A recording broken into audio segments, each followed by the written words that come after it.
Of course, if you've at least seen The Fellowship of the Ring or An Unexpected Journey, you would know that Frodo Baggins lives with his uncle Bilbo, but what they never cover is why he lives with him and what happened to his parents.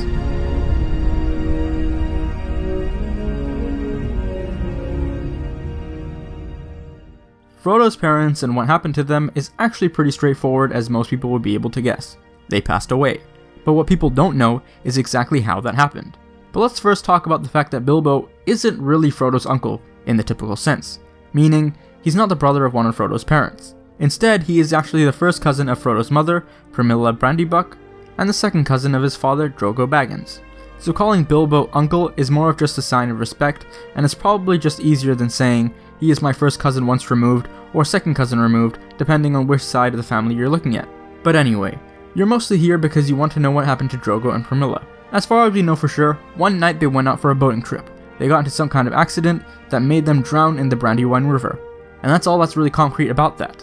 We have no idea exactly how it happened, but there are theories.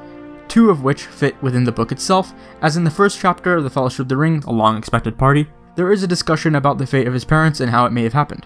"I've heard that they went on the water after dinner in the moonlight," said Old Noakes, "and it was Drogo's weight as sunk the boat."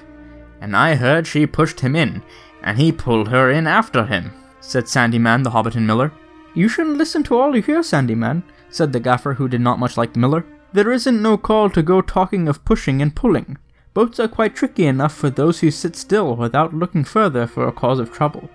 Anyway, there was this Mr. Frodo, left an orphan and stranded, as you might say, among those queer Bucklanders, being brought up anyhow in Brandy Hall. A regular warren, by all accounts. Old Master Gorbodoc never had fewer than a couple of hundred relations in the place. Mr. Bilbo never did a kinder deed than when he brought that lad back to live among decent folk."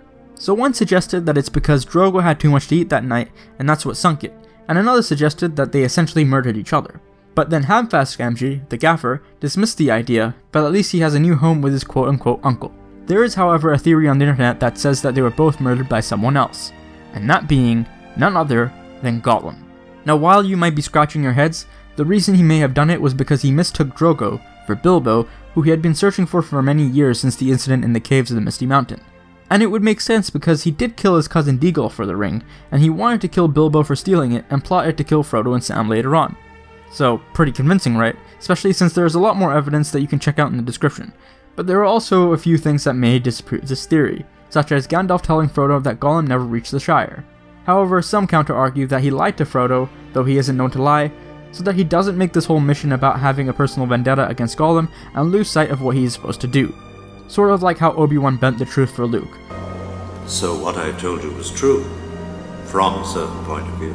Either way, it seems like we'll never really know how exactly it happened, but it's fun to theorize and think about anyway. So let me know down below if you think this last theory holds up, and if you have a better one, don't forget to drop a like, subscribe and light the beacons on your way out, and until our next meeting, I bid you farewell.